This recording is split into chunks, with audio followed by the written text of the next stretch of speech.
So you want to play Yu-Gi-Oh this format, but you don't want to spend about $900 on a core of SP Little Knights with wanted posters with the big lady herself for the Dia Bell Star package, on top of all the other little bells and whistles you want on top of it, like Typhon, the bonfires, and transaction rollbacks, all of these cards being cards that are $50 to $100 on top of this. Not even mentioning that there's other decks currently in the format that are using things such as the Horus engine that is just about $150 to $200 itself. So currently a lot of players are feeling priced out of the game. However, I think I found the solution for you. Branded is the best option for you right now, given the fact you want to play a fire deck with currently the best decks. However, in this wide open format, not a tier 0 format, other decks can still compete, and honestly the best of the other options for the lowest amount of money is branded DESPIA. I have them on my third best deck of this format, right behind Fire King and Rescue Ace. I still think that I can beat those decks if you just know the matchup and build your deck towards those matchups. Now, branded is really cool because basically the only expensive cards in the deck are a few one-ofs that you can actually use different cards for.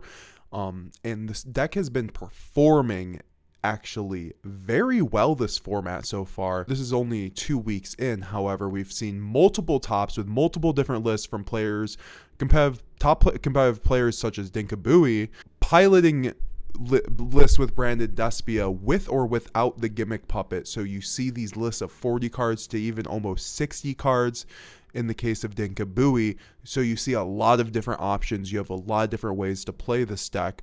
Also, it's better than the other branded variant of Chimera. You see it just doing a lot more top. So this deck has answers to everything in the meta right now. Just through its main deck, so it can answer Race, it can answer Labyrinth, it can answer Fire Kings, and it's extremely tunable in order to really just fit the kind of format, and that's why I think it really fits in to this current format very well, because it's currently unhit. A lot of us would thought that Brand Fusion or maybe Gimmick Puppet would get hit. However, neither of those things happened. So now we have the whole Nats season to go with an unhit branded. Now, barring another list, but I don't believe that. I believe in 2024 that branded is going to be an extremely safe choice to invest in, and on top of that, take to your events and do very well on a level where you don't have to spend very much money, because you might just have branded cards laying around from previous formats. However, the cards are all, like I said, below $10, barring a couple cards that are just like really replaceable, and like I said, the deck is extremely tunable. So let's get into the specifics, guys, and why you should be picking up branded. Branded Despia has been a sleeper pick for a while now. A lot of the top duelists used to play this deck, but eventually moved on to decks like such as kashtira and other top decks to do well with. However, the deck was never got worse or anything. People just stopped believing it and really just stopped using it for other decks in wide open formats, because like if you're going to try to win a tournament, you're going to play kashtira. However, that doesn't mean branded's not terrible pick in that format, and you saw a lot of tops with branded during Nats format in 2020. So let's talk about some of these answers. The deck has Dragoon in the deck in order to answer really the Lab and Rescue Ace matchup, because neither of those decks have in-way outs to out a Dragoon very easily. They have to bend their back over backwards. Lab has to have a plentiful array of Daruma cannons and a lot of engine in order to sequence and force the Dragoon negate, which doesn't happen very often. On top of the fact that Rescue Ace, all their things target, so Dragoon is automatically an FTK, and you see Kashtira coming up again, and Dragoon is already an FTK on that. Fire Kings also lose to Rinbrum because it makes all your Albazes an extremely live target, so that you can automatically Super Poly any one of their monsters. On top of that, Super Poly already busts a lot of their boards because it gets over the Arvada, and Super Poly also gets over just most decks in the format. It covers all of your rogue matchups so you don't lose those random rounds in regionals to like Earth Machine or something like that. And then also you are able to take on the biggest decks right now and just blow out a Vanadium player when they have a Baron Apo, or when a Fire King player has any board of 2 fires. And honestly, I think going forward, and on top of that, Labyrinth, it just clears up any 2 darks, so you can run a plentiful amount of super poly targets, so you just have these in, engine, out. The deck also has some of the best 1-card combos in the game, being Branded Fusion still being legal at 3, so you're able to really just do whatever you want with certain builds with just a single Branded Fusion being resolved. And you know, ooh, Brandon might lose to Ash now, but if you think that Brandon still just loses to a single Ash, you haven't been paying attention, and you haven't because Branded has evolved to a point where it's been running a lot of non-engine, and it just has other game plans. Good Branded players will have other ways to play around Ash, whether it's Nadir Servant, Triple Tactics Thrust, Crossout, which is a budget option to replace them. You also have Triple Tactics Talents just being incredible in the format when everyone's maining hand traps. And also Brandon has the ability to main this non-engine, so you have the non-engine to go second against these decks. However, Brandon also has extremely good options to go first or second, since the brand is some of the really good 1-card combos allows you to make the best going first boards in the whole game right now, with Gimmick Puppet Nightmare causing your opponents to just completely turn skip. Yes, some people are going to be on DD Crow and Bell, but Mercurier gets over them entirely on top of Dragoon. And if you're playing Branded right, you are going to be going into either of those options.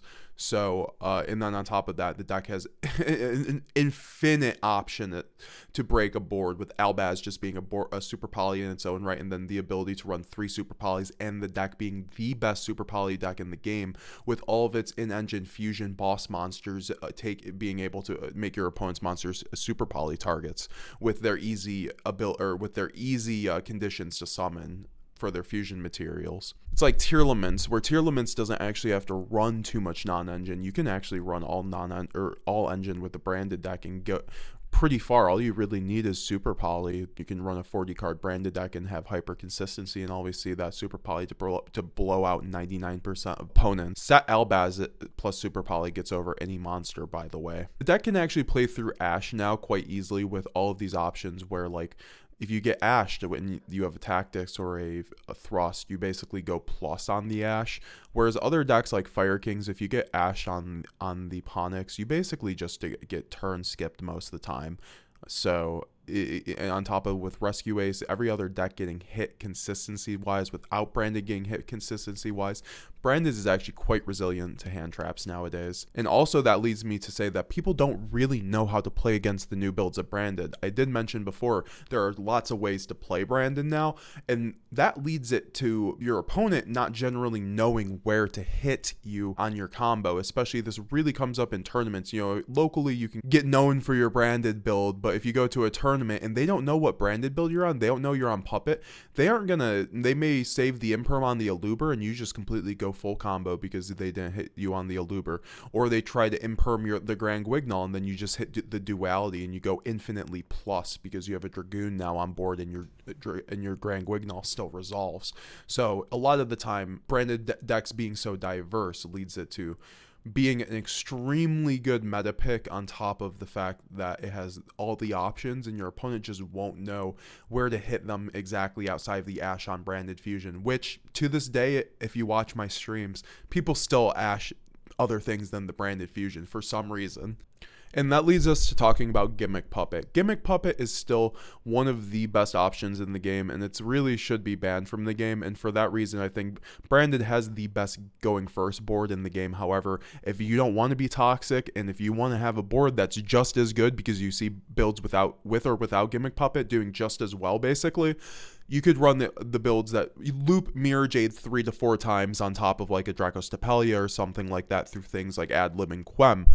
So you have definitely lots of different options with branded. You can run a more heavy bestial build and, you know, just have a really good matchup against those lane dark decks, and then just other things like that. On top of that, you can main the cross out. So if you expect these ashes and bells, you can run them yourself, get hand trap your opponent, and also have the ability to go out. Also, branded is extremely resilient against hand traps. Nibiru and Droll does not affect this deck for the most part unless you really build your deck to that, and that's why you should be building your options to avoid that. And like I mentioned before, Dragoon is just an out for most decks. Some decks just cannot out Dragoon, so you're just going to be having a lot of your matchups just covered in general. And on top of the fact that that branded is just a really good option right now because it's cheap and you don't have to spend the $300 on a wanted poster collection to have just about the same performance. You can take this brand deck and win just as many games as a wanted deck, or as a deck with the wanted poster package can do. So have I convinced you to play Brand DESPIA this format? I really do think it's one of the best picks for this format. It's a sleeper pick. Not many people are going to have side decks for you, and you're going to not spend out your ass you're not going to spend an arm and a leg trying to build this deck. So guys, I have videos down below to try get you head started. So I have a lot of links down below to try to get you to learn branded DESPIA. I have guides on how to play branded DESPIA down below. I have examples of locals experiences, me commentating my thought process on how to play branded DESPIA, and then I also have combo guides down below. So I'll have everything you guys want to know if you want to get into DESPIA. And also I'll have a buyer's guide to DESPIA too eventually, so look down below and subscribe if you want to see more brand DESPIA content, because we're all about that here. And we stream every Monday, Tuesday, Saturday, and other days. So make sure to check out all the links below, Twitter, Discord, and use my TCG player affiliate link. If you guys want to see more videos like this, please let me know down below. See you guys later. Where are you guys playing this format? Let me know down below. See you guys later.